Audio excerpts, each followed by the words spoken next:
González, además de ser hincha de San Lorenzo, es periodista, ensayista y acaba de escribir un libro que se llama El Loco, la vida desconocida de Javier Milei y su irrupción en la política argentina. Un libro que se acaba de publicar, tengo entendido, por Editorial Planeta, ¿no? Sí, salió el viernes anterior, ya estoy mareado. Bueno, por Editorial Planeta. Bueno, contanos, el libro no lo hemos leído, tenemos mucha curiosidad sobre su contenido. Primera cuestión, a propósito del título, ¿cómo surge el título El Loco? Mirá, loco es una palabra que acompaña a Milei a lo largo de toda su vida. Yo te diría que es una palabra que lo persigue y casi que lo complejiza. Le aparece primero puertas para adentro cuando tiene una infancia muy terrible, violencia física y psicológica muy compleja, y el padre justificaba esa violencia ante el hijo, diciéndole que estaba loco y que era un rebelde y que no hacía caso y que por eso lo golpeaba.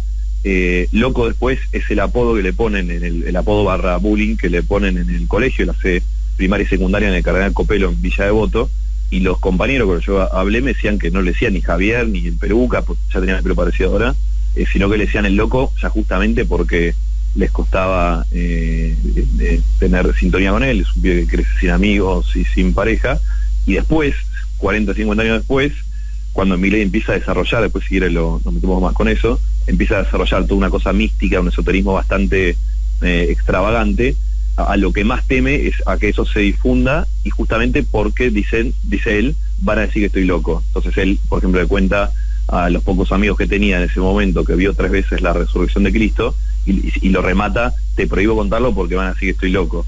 Él le recomienda también a su círculo, incluso a unos conocidos famosos que eran tan amigos, su propia medium. Tiene una medium que lo comunica con Conan, su perro / hijo, que murió, y con uno de los clones del perro que mandó a hacer, que también murió, y él le recomendaba a esa medium a conocidos, incluso a varios les pagó la primera sesión con la medium para que ellos también hablen con sus perros muertos, y él les decía, yo te pago, te paso contacto, todo anda en mi nombre, ahora te prohíbo contarlo para así que estoy loco. Entonces una palabra que cruza toda la vida de Milei. Es imposible. Bueno, hay muchas personas que tienen así pensamientos metafísicos o creencias metafísicas, y nadie le dice que están locos, No, ni hablar. En este caso... ¿No?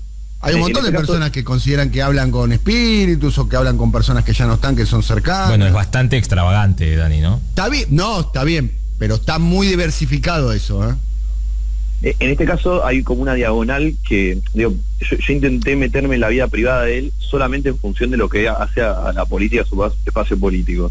Y esto está directamente relacionado, porque él cuando empieza a desarrollar este misticismo, Conan muere en el 2017, y ahí él empieza con eso. Conan es como el perro, y es como le pasa a muchas personas que tienen un perro, una perra, una mascota, un gato, una gata, era como una relación filial, ¿o no? De hijo y de padre. Sí, él lo presentaba literalmente como un hijo, y siempre con toda la importancia. Hasta ahí muchos también lo hacen, ¿no? Muchos los que tienen mascotas y también lo hacen, ¿no? Sí, ni hablar. Acá lo llamativo es que en el desarrollo de esta cosa esotérica, él empieza a tener charlas con Dios, vía el perro y vía la medium, el número 1, dice él, y en un momento, en el 2020, Dios le revela, porque estaban teniendo tanta charla, todo esto según él, y le dice que tenía para él una misión. Esa palabra aparece mucho en la cabeza de Milei, la misión, como antes le había dado Moisés, que era meterse en política y ser presidente. Entonces acá está directamente relacionado, te diría, todo lo que es el misticismo con su desembarco en la política. Bien. Quiero preguntarte, primero estoy muy ansioso en poder leer tu libro. Para mí es un fenómeno muy interesante, el de Milei. Hicimos nosotros un programa audiovisual en Siempre Soy para el canal Red de Pablo Iglesias en España, donde nos basamos en 2 premisas fundamentales. Una es no subestimar a Milei, primero, y segunda cuestión es no descalificar a quienes son sus posibles votantes, sus posibles seguidores, ¿no? Y en base a eso, profundizar sobre el discurso de Milei, porque para nosotros, quizás estamos equivocados o no, vamos a ver si se verifica, representa una novedad política, Milei, teniendo en cuenta que no había un fenómeno de derecha radical o de ultraderecha que tenía la posibilidad de expandirse electoralmente, ¿no? Hay muchos que hablan que va a tener 15 puntos, otros que perfora la barrera de los 20. El otro día, la semana pasada, hablé con Federico Aurelio, de modo privado hablé, pero después lo dijo públicamente, a propósito de la candidatura de Massa, y Federico Aurelio dijo, sigo viéndolo a Milei alto en las encuestas, lo sigue viendo alto en las encuestas. Quiero preguntarte en particular, ¿cuál es su vínculo con Eduardo Eurnequian en particular y con el grupo Eurnequian? Porque en lo que yo pude reconstruir, obviamente vos profundizaste mucho más, estamos hablando con Juan Luis González, que es el biógrafo de Javier Milei, la incubadora mediática y de vínculos y de relaciones de Milei, el grado cero, es Eurnequian. Sí, eso es así. Antes, déjame decirte que yo escuché el especial que hicieron en la radio, en esa versión audiovisual, que está muy bueno, y de hecho lo anduve recomendando y citando con esa lógica de el paralelo con Erzogaray y el 7% creo que saca, y lo que va a hacer Milei si saca 15 o más, y lo que puede significar eso.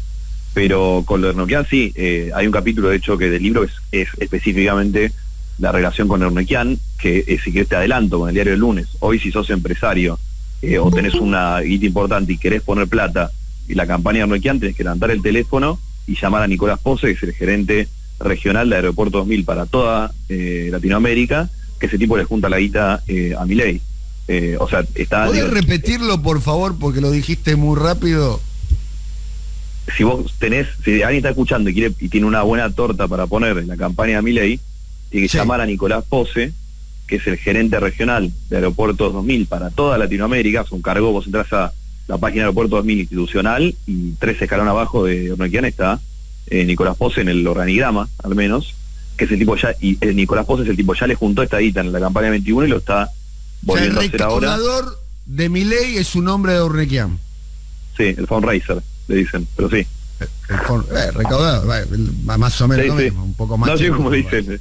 Adentro del partido, sí, exactamente. Y si vos ves cómo arranca esta historia, Milei surge en los medios a la par que Eurnequian tenía un conflicto terrible con el entonces gobierno de Macri porque le querían sacar la concesión de Aeropuerto 2000 en Ezeiza y en Aeroparque. Ahí hay un zoom para hacer en la historia de biografía de ambos. Eurnequian, intimísimo amigo de Franco Macri, desde el año cero, Mauricio Macri y Eurnequian se detestaban. De hecho, Eurnequian no le dice Mauricio, sino le dice boludito.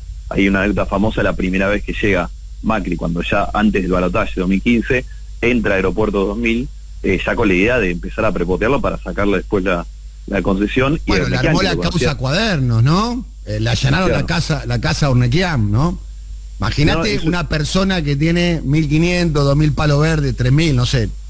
Yo creo que ni él sabe la guita que tiene Eurnequian, que te allanen la casa, que te toquen el timbre abajo la policía, que entren y que te revisen los cajones con los calzoncillos. Es bravo, ¿no?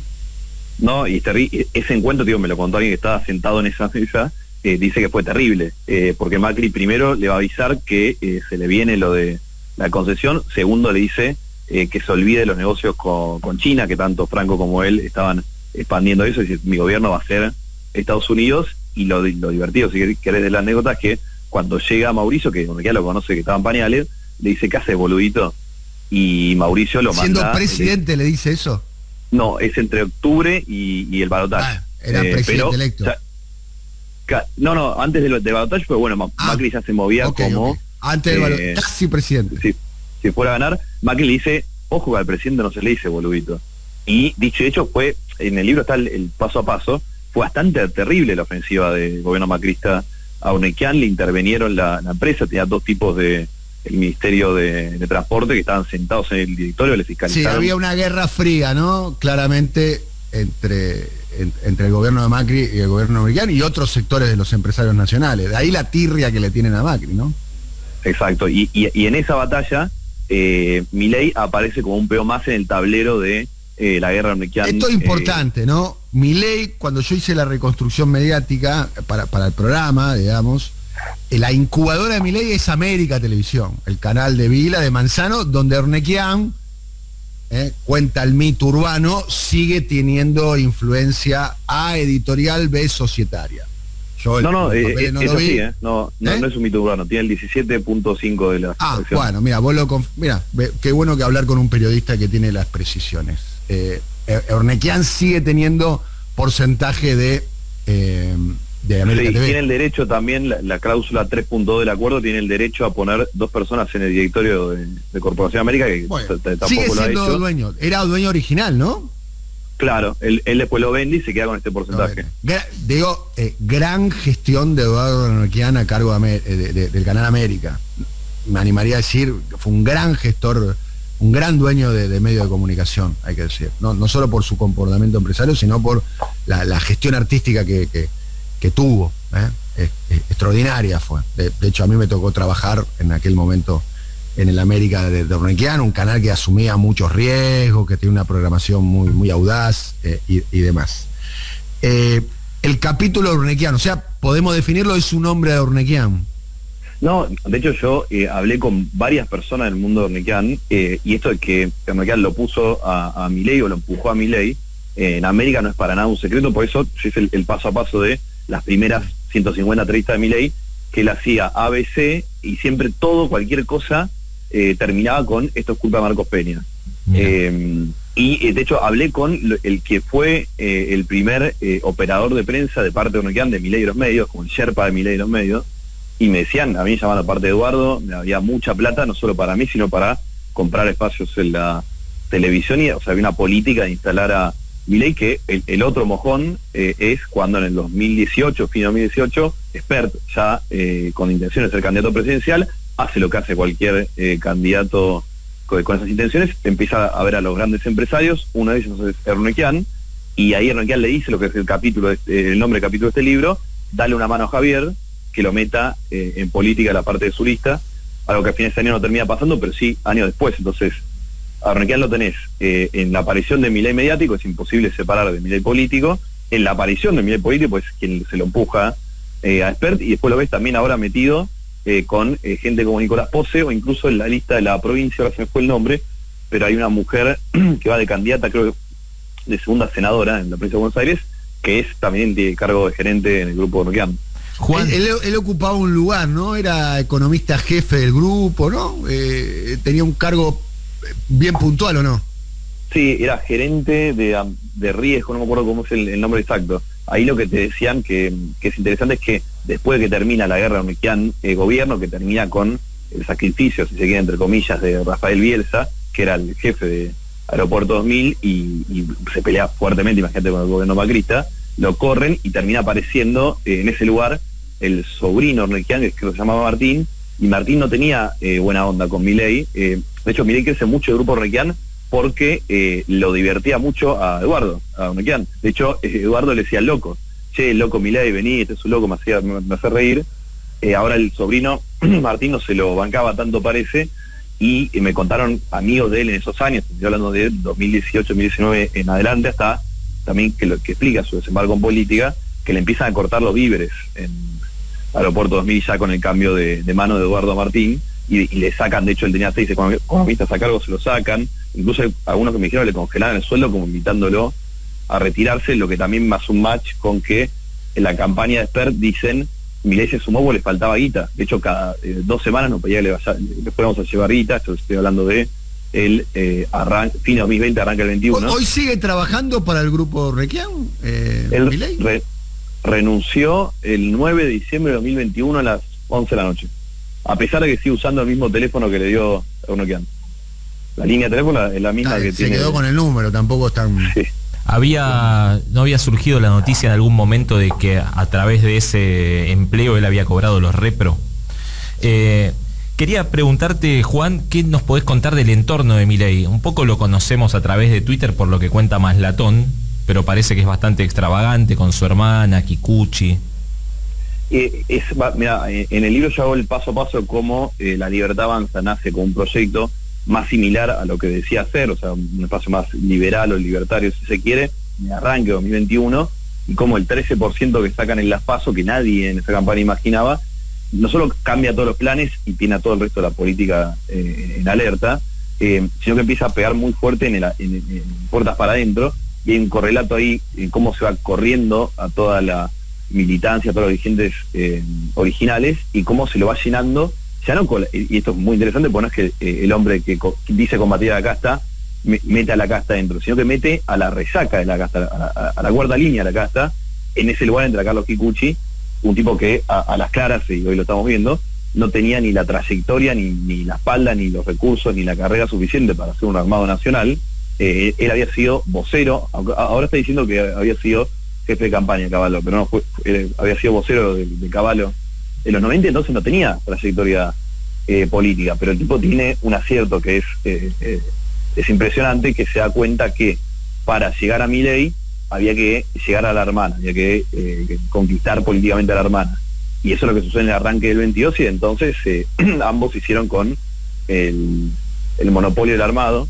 Lo de Karina me parece impresionante, porque si bien Javier tenía algún roce con el Círculo Rojo por su etapa mediática, pero nunca había hecho política, lo de Karina es impresionante, porque ella en el arranque del 21, nunca había fiscalizado una elección, nunca pegó un cartel en la calle, y en los últimos meses ya te diría que empezó a asumir su rol de armadora, operadora a nivel... ¿Cuál es el atributo que tiene Karina Milei como para ocupar ese rol? Y la confianza ciega de su hermano. Ese es la verdad que ese es el atributo. Pero una cosa que me llama la atención es que ella empezó a asumir su lugar en el armado, y hoy en reuniones privadas dice cosas como: si querés estar en este partido, ya sabes a quién tenés que llamar, que es a mí. O sea, a mí me llama mucho la atención eso.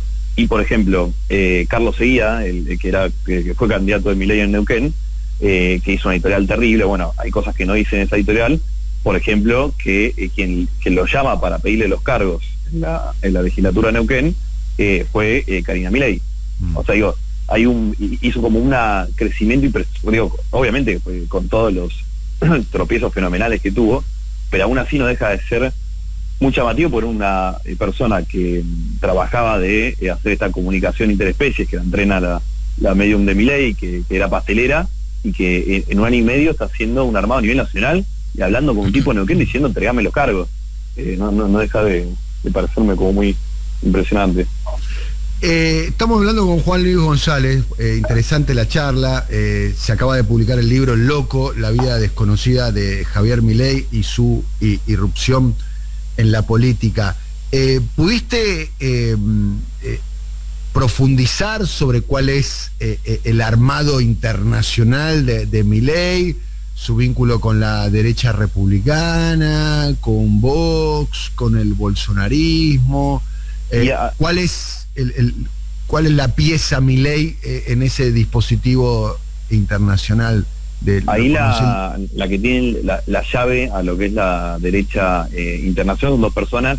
Una es Victoria Villarruel, que tiene mucha relación con Vox, ahora candidata a vicepresidenta, y otro es Agustín Laje, que es como el gran pensador de este nuevo fenómeno de la nueva derecha a nivel hispanoamericano, un argentino que ahora vive en España, pero que ya le soltó la mano a Laje, a Milei. Laje todavía no lo anda diciendo demasiado, pero es algo que empezó a pasar también, por ejemplo, con Vox. Un acto bastante llamativo, que a Milei de hecho esto le pasa bastante, fue creo que en octubre o noviembre del año pasado, que fue a esta conferencia que hace Vox, Viva Madrid, creo que se llama, la que hace Vox en España, con todas las grandes referentes de la nueva derecha. Fue Meloni, Trump mandó video, y Milei fue, y Milei fue y le empezó a hablar de las LELIX y las LEVAX a los gallegos en una manifestación de 10.000 personas. Desde entonces yo creo que lo tienen un poco frisado, algo que empieza a pasar con todo yo también diría el Círculo Rojo, que no lo termina de deglutir y de tomar en serio. Pero digo, están medio frisadas las relaciones internacionales, a pesar de que, bueno, Milei fue uno de los firmantes de esa Carta a Madrid, que se la da como el momento de fundación de una organización formal de la derecha. ¿Cuál es el vínculo de Javier Milei con Mauricio Macri? ¿Se sabe que conversan? ¿Con qué regularidad conversan? ¿Tienen un acuerdo bajo cuerda? No, te diría que ahí Milei pecó de no haber hecho política en el pasado, y tanto Macri como Burrich, de hecho en un momento del 2022 le promete a Macri que le va a traer la cabeza de Milei, textual, es decir, que lo va a convencer a Milei para que suma el partido, pero creo que el PRO, y sobre todo la Ladura, que es mucho más vivo que Milei a la hora de hacer política, lo fueron midiendo y acercándose a Milei en base de sus propios intereses, y Milei se dejó un poco embaucar por esa intención, y hay varios en la Libertad Avanza que te dicen, hay un problema de Milei que es un tipo bastante cholulo, entonces lo llamaba Macri y no se podía resistir, pero hasta donde yo sé tuvieron 3 encuentros el año pasado, y 2 de ellos vía Zoom, y no pasó de eso.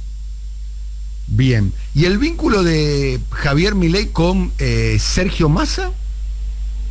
Perdón, y te digo una más del anterior. En el libro, por ejemplo, Joaquín de la Torre, hombre cercano a Patricia Burrich, dice que lo imaginan a Milei, que Patricia lo imagina a Milei ministro de Economía si gana Patricia, que puede ser una ocurrencia de la Torre, pero sí es claro cómo Burrich coquetea con esa parte de Milei, no sé si para sumar gente. De hecho hay varios que dicen que varios candidatos de Milei o candidatas, por ejemplo, de la Ciudad de Buenos Aires, ya están pensando en el salto si Patricia Burrich llega a ganar. Algunos tienen perfiles parecidos, pero también es interesante cómo la otra vez hablaba con gente de la campaña de Burrich que te dicen que ellos van a buscar al público conservador, si se quiere, que Milei no puede echarles, por ejemplo, las mujeres de 16 a 25 años, que con Milei tiene como un rechazo casi de piel, casi estético, lo que explica también cosas que hace Burrich, como que abrió canal de TikTok y como toda la bola que está dando a todo ese público joven.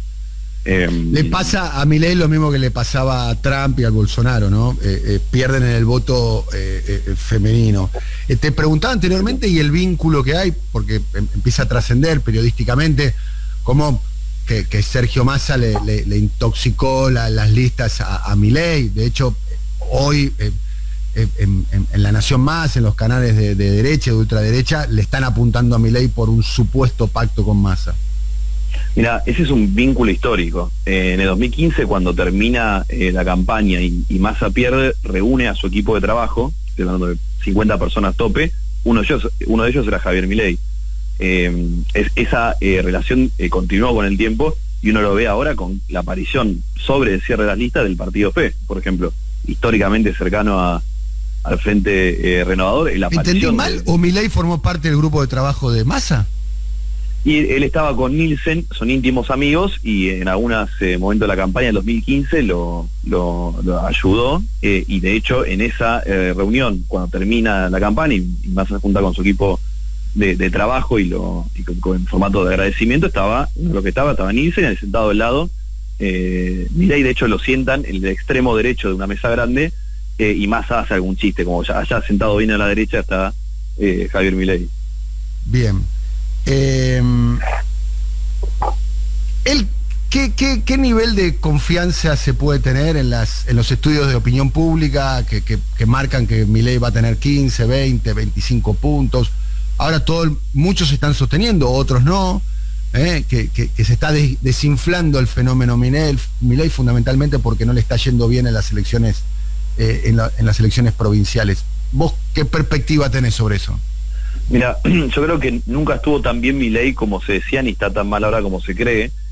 Para mí hay que entender que ahí Milei ocupa un lugar pero clave para el resto de los actores del Círculo Rojo, sea Massa o el peronismo, o mismo para Larreta. Imagínense cómo estaría Larreta en interna si no estuviera Milei por afuera, y dicho por gente importante de la Libertad Avanza, que me decían en el 2021 y arranca el 22, jamás nos hacían una nota en Clarín, jamás nos invitaban a Nación Más, y un día empezamos a entrar a Clarín y todos los días en la home decía Javier Milei, el dirigente con mejor imagen del país, arrasa las encuestas, y muchos veían ahí un intento de esmerilar a Patricia Burrich para beneficio de interna de Cambiemos. Ahora que ya estamos más sobre el momento de la verdad, yo creo que eso se está empezando a ver en su real dimensión, no como capaz estaba inflado en su momento. Hay un paralelo ahí que se hace con los resultados provinciales. Yo creo que no hay una relación directa. De estos tipos de fenómenos son muy personalistas, que también te demuestra el 21 cuando Milei saca 17 en la capital y Esper saca 7 en Buenos Aires, a pesar de que todavía estaban juntos y que Esper había hecho ya una campaña en el pasado. Y también me pasa algo que a nivel metodológico, hay algo de encuestas y nueva derecha que no termina de cerrar, que pasó con Bolsonaro cuando ganó, pasó con Trump también cuando ganó, que le daban mucho menos las encuestas de lo que terminaba sacando. Dicho eso, yo lo imagino alrededor de los 15 puntos, capaz que incluso un poco arriba. Hay un tema de expectativas, porque hasta hace 3 meses todo el mundo lo imaginaba más cerca de los 30, pero yo creo que eso tiene que ver con la funcionalidad, si se quiere, de Milei al resto de los actores políticos. Bien, las últimas dos preguntas. ¿Y qué hay sobre Milei y los jóvenes? Ese vínculo. No sé si será ficticio o no, estará alterado o no, pero en el ecosistema de comunicación digital, lo que es TikTok, lo que es YouTube, lo que es las redes y demás, Milei pica en punta, o picaba en punta, ¿no? Cada video de Milei generaba muchas reproducciones, muchas views. Eso sí. Es así, hay un capítulo entero es intentando entender el fenómeno. Una de las patas es los jóvenes. Yo creo que de base hay un tema como muy llano, que ahora van a votar por primera vez los pibes que nacieron en el 2007, que solo conocen una inflación de 2 dígitos y para arriba. Entonces, si alguien que solamente conoce una economía jodida, que cada año empeora, ya te diría casi cierta lógica que vos te inclines al tipo que te dice, che, esto está todo mal. Después es algo que uno lo ve claramente en los números, no es solo una teoría, sino que lo ves en los números. Yo hablé con Iñaki Gutiérrez, que es quien le maneja a Milei las cuentas en las redes sociales, incluso quien le creó TikTok, y te dice ahí que el grueso del público es entre 18 y 25, que en TikTok le está yendo bárbaro. Es una aplicación, en una red social, perdón, que el 65% tiene es menor de 25 años. Hablé con Rinaldi, con Dana, todos influencers de la nueva derecha que te dicen con los números exactos, che, todo mi público es joven. Así que ahí sí hay una relación bastante... Una novedad política que hay que ver cómo se expresa electoralmente ahora, ¿no? Sí, sin hablar, pero es clara la relación. Primero te agradezco mucho tu tiempo, muy interesante esta conversación. Vamos a seguir con este tema. Representa definitivamente una novedad política el surgimiento de Milei. Cuando nosotros hicimos el programa, que te agradezco mucho que lo hayas visto y también que te haya interesado. Vamos a seguir profundizando sobre el fenómeno Milei. Además, en términos audiovisuales es muy interesante. Nosotros decíamos en aquel momento, la columna era del profe. ¿Está el profe ahí? Profe, buen día, ¿cómo estás?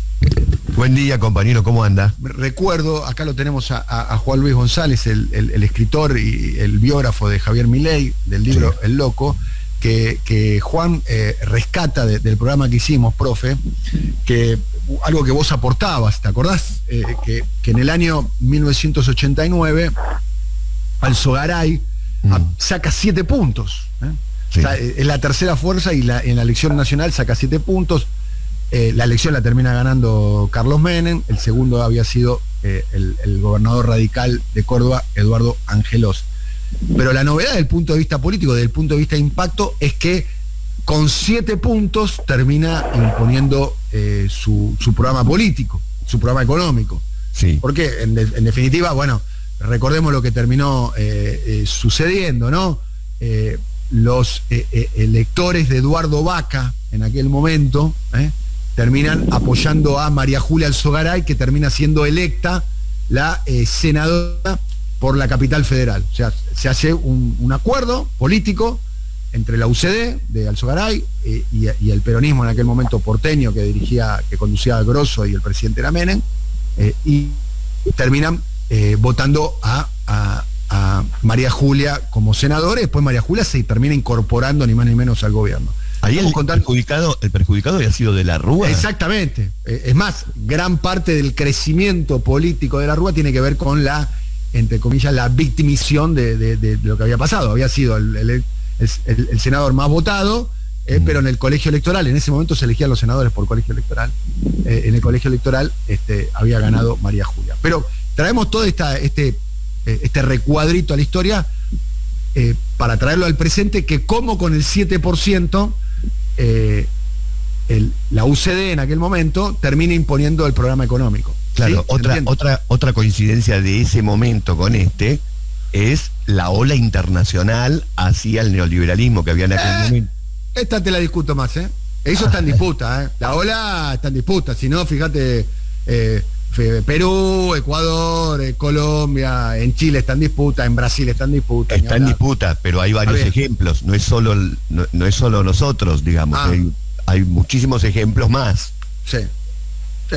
Bueno, dicho sea paso, va a ser el tema que vamos a estar analizando en el próximo episodio de Siempre Soy, en la versión audiovisual, ¿eh? ¿Por qué hoy la hegemonía está ocupada por la derecha? Pero acá, Juan, y te sumo como para ir cerrando esta conversación, con el 7% Alzogaray impuso el programa, y acá con el 15 o el 20% pareciera ser que por lo menos el espíritu de época es conducido por las ideas de Javier Milei. Sí, de hecho es una tesis del libro, capítulo 3 del libro, que el gran tema era por qué el libro de Milei, más allá de personajes interesantes y hay un fenómeno mundial, es que yo creo que Milei ya ganó, que lo que pase en las elecciones sería en un punto secundario, porque él desde el 21 acá, que es nada, si lo vemos con más en tiempos históricos, logró instalarse en el centro de agenda mediática, metió temas que nunca se habían escuchado, más allá de que yo sé, la venta de órganos o niños es una excentricidad. Hay cosas como la libre portación de armas que no existía y que de repente empieza a generar algún eco, y corrió todo el discurso político, si se quiere, a la derecha. De hecho, en estos días me quedaba la pregunta de cuánto tiene que ver la aparición de Milei y la fuerza que tiene con que el candidato del gobierno sea Sergio Massa. Mismo con algo que pasó también muy claro, en el libro también recorro cómo cambia, junto por el cambio de la aparición de Milei, de Macri, que se miraba en el espejo de Barack Obama y hacía gala de nunca haber insultado en público, termina hasta copiando los modos, digo, ya no solo el discurso, sino hasta lo estético de Milei se empieza a instalar, Macri empieza a insultar, entre ellos se pelean a ver quién es más de derecha, si se quiere, la reta que pasaba de dar talleres. Es como que Milei le permitió a Macri en términos ideológicos salir del placar. Sí, ahí también hay un correlato con que se le haya ido de su círculo Marcos Peña y Durán Barba, que de hecho si uno habla con cualquiera de ellos hoy en día se agarra la cabeza acá que lo ven hablar a este Macri. La última pregunta, y te agradezco mucho tu tiempo, Juan, y es una pregunta frívola, pero para mí no. ¿Tiene peluca o es su pelo natural? No, es pelo natural. Si uno ve fotos de jóvenes era bastante parecido, pero un poco más rubio. Y no, es natural, está trabajado. Eso de que se lo peina la mano invisible del viento no es así, pero... La mano invisible del mercado, no. Bien. Sí. Y la última pregunta, ¿habla con sus padres, no se habla o reconstituyó con la madre? Bueno, eso es interesante porque él en el 17, cuando muere Conan y entra esta cosa esotérica y mística, tiene un correlato que al año siguiente se arregla con los padres. Para el 2018 llevaba 8 años sin dirigirse ni una sola palabra. Después de años, digamos, él lo ha contado, la violencia que sufrió en la casa era bastante terrible. En el 18 se termina arreglando y tiene también un capítulo llamativo, que es que en el 2020, la cuarentena, es un año también central en el lanzamiento político de Milei.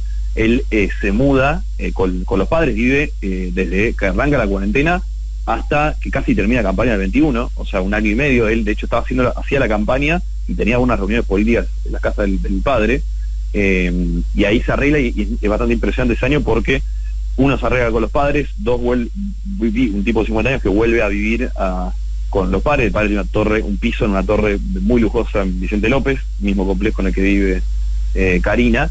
Y es interesante porque ahí él se muere el psicólogo, él hacía terapia y muere, me parece, de COVID, eso no tengo claro, pero muere en ese momento. Se pelea con el único amigo que alguna vez tuvo, que era el economista liberal Diego Giacomini, que se pelea justamente cuando le comunica a Giacomini que va a hacer política a la mano de Spert, a quien ambos acusaban de mercenario, por decirlo mal y pronto. Feo, ¿no? Qué feo acusar a Spert de mercenario. No, es muy injusto con los mercenarios que están dispuestos a dar la vida en una guerra. Bueno, con Giacomini entonces estaba peleado, ¿no? No, se pelea ahí porque Giacomini, que no solo era mejor amigo, sino era el único amigo que alguna vez tuvo. De hecho hicieron un programa juntos, ¿no? Un programa de televisión, creo que llegaron a hacer. No, todos tenían consultoras juntos, trabajaban juntos, escribían juntos, vivieron juntos un año y pico, en el arranque de 2004, 2005, y era muy importante para mí, porque el único amigo que tenía, digo, esta cosa extravagante, mí ya la tenía de antes, y yo creo en el 2020, entre que vivía con los padres, entre que se profundiza su cosa mística, entre que se muere el psicólogo, entre que se pelea con el único amigo que tiene, ahí toda esta cosa ¿Se psicoanaliza Milei? Se psicoanalizaba, arranca también después de la muerte de Conan, o en ese año, en el 2017, y se corta con la pandemia, y poco tiempo después de que arranca la pandemia, muere el psicólogo y después ya no vuelve la terapia. Bien. Juan, estamos ansiosos de leer tu libro, tienes muy buena información, claramente, y te agradecemos mucho, gracias por tu tiempo. Sí, muchas gracias, el gusto mío. Yo escucho bastante el programa, de hecho con Silvio Soler nos seguimos en Twitter, cada tanto Soler sale a contestarle a algunos liberales. Eres vos el que escuchaba el programa, bien, pues me alegra. Bueno, gracias. Gracias, abrazo grande. Un abrazo grande. Juan Luis González es periodista de la editorial Perfil, además, y acaba de hacer su libro El Loco, la vida desconocida de Javier Milei, y su irrupción en la política argentina, recientemente editado por Planeta. Muy interesante el libro, porque a como dé lugar, Javier Milei, no sabemos cómo va a ser el resultado de las elecciones próximamente, pero va a ocupar un lugar central en la política argentina. No sé si quizás Javier Milei, pero seguramente sus ideas, un poco las ideas que se están discutiendo están muy alrededor de Javier Milei. Hizo una descripción bastante interesante, ¿no? Sus vínculos con Bullrich, con Ornequian, con Massa, con Macri, algunos datos biográficos interesantes. Lo que me sorprendió, déjamelo decir, por favor, es que este corrimiento a la derecha, él opina que tiene que ver con la elección de Sergio Massa como candidato del peronismo. Influye hasta en eso, Milei. Bien, 9 minutos para las 10 de la mañana. Estamos aquí. Diego, ¿cómo estás? Buen día. Bueno, muy bien. Estuve escuchando muy interesante la entrevista sobre la biografía de Milei, la verdad. Sí, para leerlo, ¿no? Me enteré de cosas que las tenía sueltas de alguna manera e imprecisas. Y el gran trabajo que hizo Juan Luis González, que es un joven periodista muy remador de la nueva generación, un pibe muy piola, con datos, ¿no? Con novedades. Sí, una especie de versión, digamos, sin lucha de clases del Joker, ¿no? Claro, sí, podría ser, no está mal. Una especie de payaso, ¿no? Que viene a cumplir con ciertas fantasías de la sociedad sin tener el drama por detrás de la que muestra la película. La película El Guasón, bien, sí, extraordinaria película, el Guasón. Muy cruda, ¿no? Hay ahí un homenajes a Taxi Driver de Scorsese, ¿no? Claramente, sí, en esa película. Bien.